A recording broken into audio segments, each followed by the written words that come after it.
Hey, welcome back once again. Butch Bella here with you for another Sales Power Tips video blog. Thanks so much for taking time. I really do appreciate you taking time out of your busy schedule to stop by and visit with me and enjoy some of the content that we're putting out for you.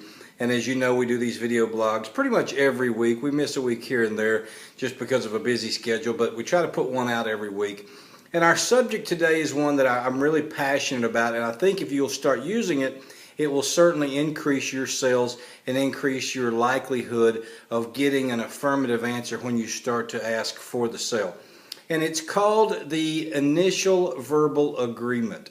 And it is, a lot of people don't use it. I'm surprised that more people don't use it. I credit sales coach Hugh Little for really teaching it to me, and once I learned it, it's something that I use a lot and I really like. I believe very strongly in. But basically what it is, and I've written about it before at the blog, about getting commitment to get commitment.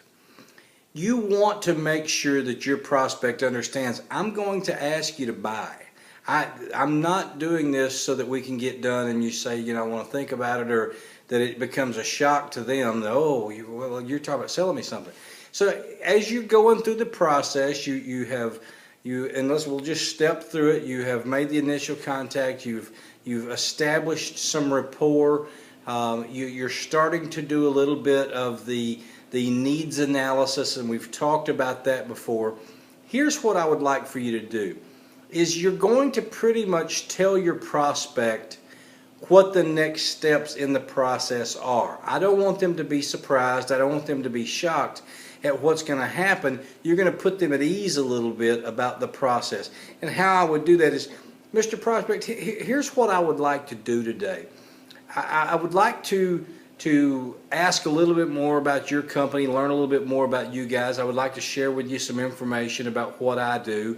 And then when we're done, I'd like to go back and work with my team to put together a proposal for you that I would hope meets your needs. And together you and I can sit down and go over it. And if we feel like it makes sense for us to work together, then I've got some next steps. Is that fair enough? And just ask it just like that. Nobody has ever said, no, that's not fair enough. Basically what I did is I would like to find out more information about your company. I'm going to tell you what I do. Then I'm going to go back and work with my team. I always use that. Even if it's just me putting together a PowerPoint, I want them to have the mental mindset that there's a war room and there's a bunch of people spread out over a map working on this thing. But I really want them thinking that I'm putting a team together to work on this program for them, and it's specially designed for them. Even if it's a template, if it's something that you use and just change out logos on a PowerPoint, whatever the case may be, really dress it up and let them know, look, I'd like to go back and work with my team and put something together that I would hope meets your needs. But here's the key to this whole process, and again, I'm going to credit Hugh for this. When we get back together, if we decide that it makes sense for us to work together.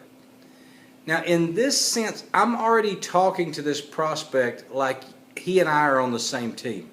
If we decide that it makes sense to work together, then I've got some next steps. Fair enough? And if you use it that way, nobody's ever going to say, no, that's not fair enough, Butch. So again, what I'd like to do, Mr. Prospect, I'd like to learn a little bit more about your company and dig a little bit deeper. I'd like to share with you some things that I do. Then I'd like to take that, go back and work with my team and put together a proposal that I would hope would meet your needs. And then after that, you and I sit down and go through it. And if it is something that you and I feel like makes sense for us to work together, then I've got some next steps. Is that fair enough? If you use that, it will increase your sales. Initial verbal agreement. Try to remember that. Script it to your own needs. You can email me, butch@butchbella.com, BUTCHBELLAH. Check out my website. More than 300 blog entries now on sales, on leadership, on personal development, inspiration, motivation, speaking. I'm writing some stuff on public speaking now that you can go there and get as well. And as always, if you'd like to email me, I'd love to hear from you. While you're at the website, sign up for my e-zine. Comes out once a week. Would love to have you there. Follow me on Twitter at Sales Power Tips. And when you leave here, do me a favor. Click over to Facebook. I know you're one of the 47 quadrillion people on Facebook. Zip over to Facebook. Like my Facebook page, Butch Bella Coaching. God bless you, everybody. I'll see you next week for another Sales Power Tips video blog.